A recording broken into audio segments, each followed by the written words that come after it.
नेहा ओ नेहा कहाँ रे? ओए कहाँ जाता रे? तनी खेत में। नेहा चला न पढ़े। ए बोतल तू। हाँ चला न करे ना हम ना पढ़े। ना पढ़बे तो रोडुए हम बताएं तनी का पढ़ले बड़ा सदा कि हम बताएं ते का पढ़ले बड़े हम लहर पे मैट्रिक के पेपर दे रे आइल बनी सर एगो नइखे बुझात क्वेश्चन लड़ल ही नहीं के इला तो सर बीए से क्वेश्चन उठा के दे देल बा सर हम तो सर नहीं की पहले साला तो मास्टरों ने खस पढ़ ली लिख ना रे प्यारो में कोई सन कहाँ रे? कहाँ? जा तनी ठेलुआ के घरे चल साला पढ़े। हम ना जाम पढ़े ना जीबे पढ़े। ना हम ना जा ना जीबे पढ़े। चल साला पढ़े। हम ना जाए धर बैग। साले पढ़े ना जेबे धर बैग। चल पढ़े। चल चल साला पढ़े। चल लगला तू सवेरे सवेरे हमरा से लड़े तो झाट उखाड़े जा तोरा ओकरा घरे। चल चल चल झाट उखाड़े नहीं की जा ना पढ़बे। ना हम ना पढ़े ना पढ़बे तो रोडुए मरबे। बाबू हम ना जाम स्कूल में बोले बहन चोद बुढ़ा के मर जाम पुल में चल चल साला पढ़े। चल साला चल चल पढ़े। चल चल साला पढ़े। हम ना जाम ना जेबे। हम ना जाम साले। पढ़े हम ना पढ़े ना पढ़े। ना चल पापा हम ना जाम ना जेबे पढ़े। चल साला पढ़े। चल साला पढ़े। कहाँ ताकत रे साला पढ़े। चल पढ़े। पापा हाँ। तू जा घरे हाँ। हम जाता नहीं पढ़े वाह बेटा वाह। तू जा घरे ठीक बा। तू जा हम घरे पढ़े जाइबे नु? हाँ हम पढ़े जाता हाँ पढ़े जाइए जो। जा तू जा घरे। बेटा चा बस। जा। जा चल जा। चल जा बाबू। जाता नहीं पढ़े बाबू के नाम रोशन करे नेहा ओ नेहा कहाँ रे? ओए कहाँ जाता रे? तनी खेत में। नेहा चला न पढ़े ए बोतल तू।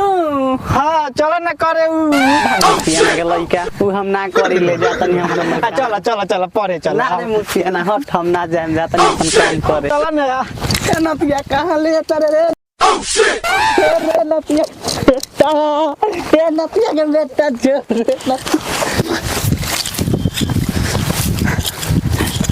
हम करे के बहुत प्यार कौन करेंगे। सर भुनभुनाता रे? नहीं ना ना हम रे बोतला रे नेहवा टोनी जगह करता सर रे।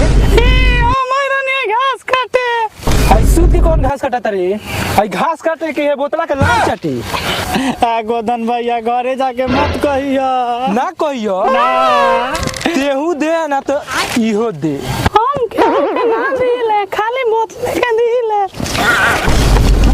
मत कहिया घरे ना रे हम जातनी कहे बात बहुत सारी थे ओकरा के ना देले जाके घरे कह दी तो तो से का बोल तोरे से बियाह खोले बियाह कर बुतार बहिन तो दो का करे हमर बापू मार के मुआ दी हमरा के जा गइलू कहे घरे नती के बेटा ते हो जो नती हम जाता नहीं चल ना पापा हो यहाँ तले चल चल होने अब की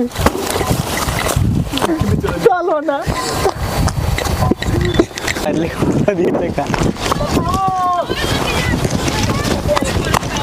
चाचा हो तार बेटवा कहाँ बा? कहाँ बा? हाँ। तू तो कहीं तो पढ़े। पढ़े हाँ कि नेहा पर चढ़े? चला तार इज्जत सब माटी में मिला दिलक। मिला दिलक। नेहा हमार बेटा के बारे में बोल तो मारे तारा गाड़ पल्ला की तेरा विश्वास नहीं है चाचा? तू क्या कहते विश्वास नहीं है हमरा ऊपर? चलो चल चलो चप्पल पहन ले। चप्पल पहन ले दे। तू चलो रुक ना रे साला। मैंने विश्वास नहीं किया था पर। चलो चल तो चल चलो चल तो चलो कहाँ कोनो बारम छ? अरे चलो ना तू उठा। तू क्या कहता तार इज्जत सब ले गई माटी में मिला के। कहाँ बारे के हो? हैं?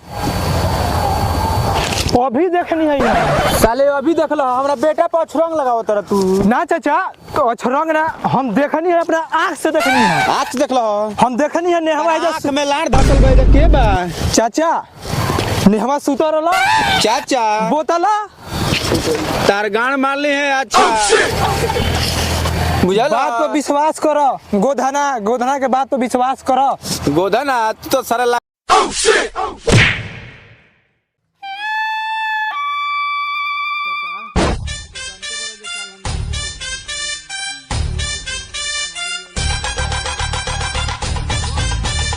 साफ सुथरा बात है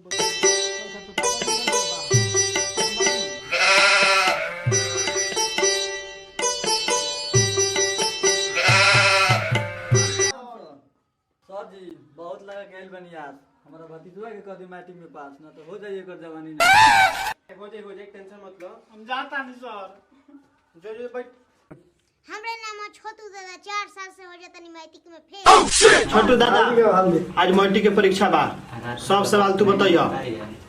हम बताएं तरीका पढ़ले वाला सर कि हम बताएं का पढ़ले बड़े हम अल्लाह पे ले बानी तो हम बताएं बतावा तोरे बतावे के पड़ी तरीका पढ़े तरह से स्कूल में कि हमारे बताएं रे आगे बैठैले बानी से एकर मतलब कुछ ना बतावे के पड़ी रे सर ते का पढ़े से रे तेरा बताइए हम नेवा के पटावा तो नहीं बताओ तो हां जा तू बताइयो ना ना बताएं ना ना बताएं तू हमारी के बैठे ना तो हां मिनिस्टर का खाती अब नीचे अब मिस्टर छोटू दादा मिनिस्टर बताइए के बताई जिनके बोल मिनिस्टर बताओ तो रही अरे बाप भैया आई तू खाली मत ना बताबो ए छोटू हेने सुनो ना बतेबो नहीं तो पाइप खोल खोल मारे सब हमनी के।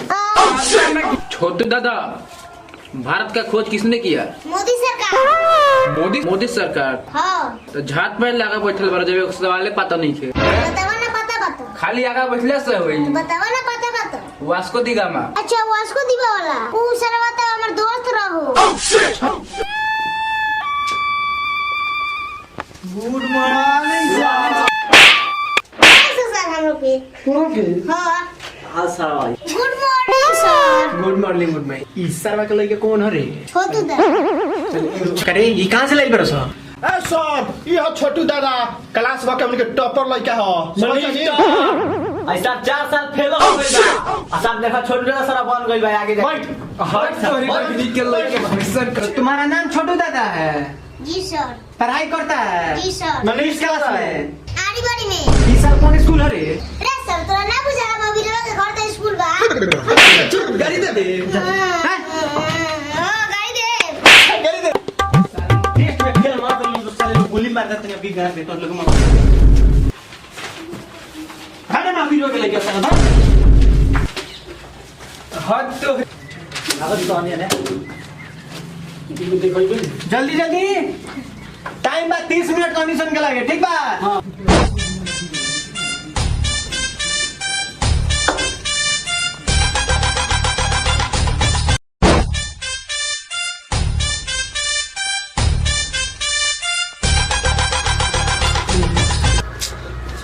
भाग साला का लिखी रही यार लार सोचे के बाद लिख देता नीचे महावीरवा के लड़की के सरसों में लेके घुस गए तो बाबू से बड़ी पिटई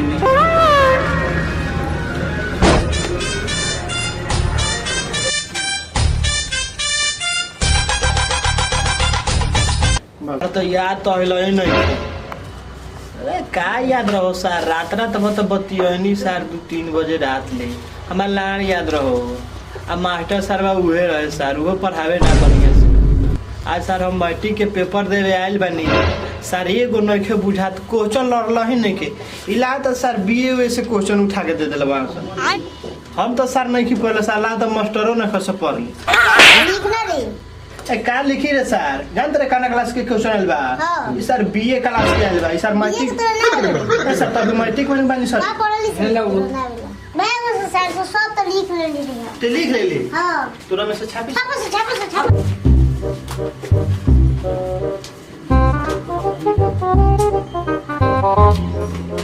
वीडियो की लड़की के चक्कर में सला लगा देवरा मोदी चलना बा सर क्वेश्चन हटरी देवरा ढोली चाटना पा सर क्वेश्चन देले बा सर गलती क्वेश्चन देले बा का लिखी मैट्रिक में हम तो दिन भर स्कूल के पीछे बीड़ी पिया मार फंसे पाँच तो फेल होकम चाहे पास होकम ना दिया परीक्षा हद तोरी बहन के चला रे महावीरवा के लड़की के चक्कर में लगा रही फेल हो जा मेरे हर मुड़ी पर सर एग्जाम आ गई अब का लिखी है करी चल अब फेल चाहे पास करे बाप से रोकाए वाला बा लिखा तो बताओ ना अब का लिखी? हे सर महावीरवा के लड़की के चक्कर में तो हम बर्बाद हो गइल उहे करी बहनी के हमरा के फंसा दे लिख देते महावीरवा के लड़की के बारे में काहे के सच्चा प्यार कइले बनी जोने हम पास हो जाए मैट्रिक में। ई तो सर हमें बस देख देख निकलो मत अब तक बोलत बा अब तक काट देता नहीं दे।